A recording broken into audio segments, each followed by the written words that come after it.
Morning everyone. Thank you so much for all your questions. Keep them coming in the comments or Facebook message me and I'll help you out. Have a look around the Calm and Colic website as well, all the blogs and the videos on there.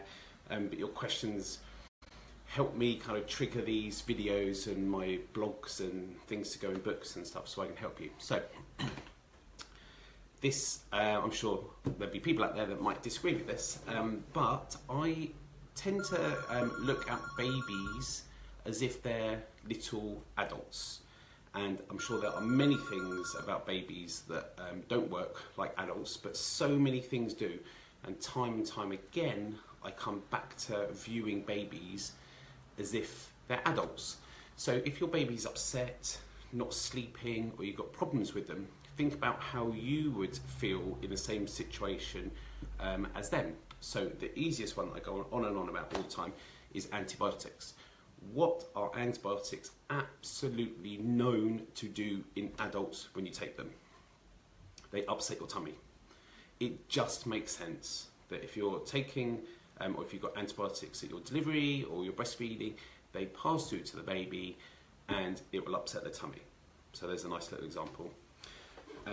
Also, tummy problems in a baby will wake them up, so they won't sleep. So I say this to parents a lot. As adults, when we are asleep, we tend to not sleep well when we've got a tummy problem. So we wake up if we need a poo, for example, if we're constipated and we've got tummy pain, or if we've got wind pain, or if we've got an upset tummy with diarrhea, you don't sleep through that. Your body wakes up and says, you need a poo. We get that in adults because we all go to the toilet. Same for babies. Okay, and this works through this amazing nerve, this nerve called the vagus nerve that comes out from behind your ear down to your tummy, and it's communicating up and down. So any stress up here, remember stress and IBS.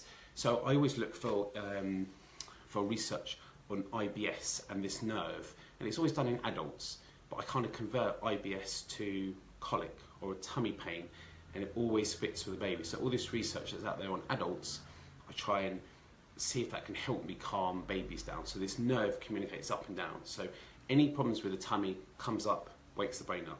Any stress up here goes down, shuts the tummy down, and then gives a tummy ache. Okay, so we know that in adults, but no one actually does that, converts that into babies, which is what I'm kind of trying to do. So tummy things will wake your baby up. Okay, so you've got a not sleeping baby, often it's to do with the tummy. So I've got other examples, for example, iron. It's totally well known in adults that iron constipates you. It also turns your poo black. Okay, so if a mum is taking iron and breastfeeding, the baby has tummy ache as well, because they will pick up whatever you're eating in smaller amounts, but they're smaller anyway, so it affects them a bit easier.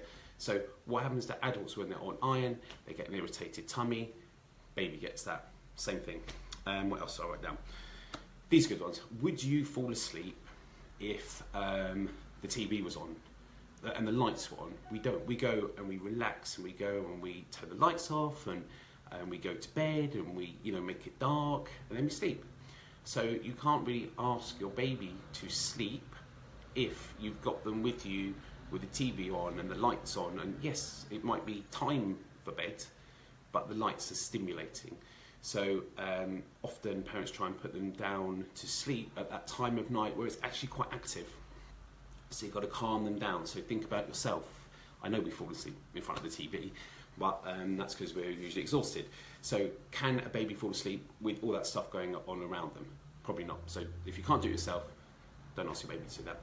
The other thing that happens at that time, what happens when we smell some lovely cooking of an evening when dinner's being prepared, we salivate, we kind of start to get hungry, our body gets ready to eat the food. So if your baby's around at the time that you're cooking and doing this lovely stuff, they're going to get hungry. So kind of don't ask your baby to not be hungry at the time when you're cooking and making all this lovely food. Their body is just automatic, just the same as ours. You smell the food, saliva, stomach changes, ready to eat. So all of this kind of stuff, I think think of your baby, think of how we are, think of their routine of getting it dark and calming them down, and that they're getting hungry because they can smell food and all this kind of stuff. So there's loads of examples of that, and I'm telling parents like every day about this. So think of your baby as a little you. Okay, hope this helps.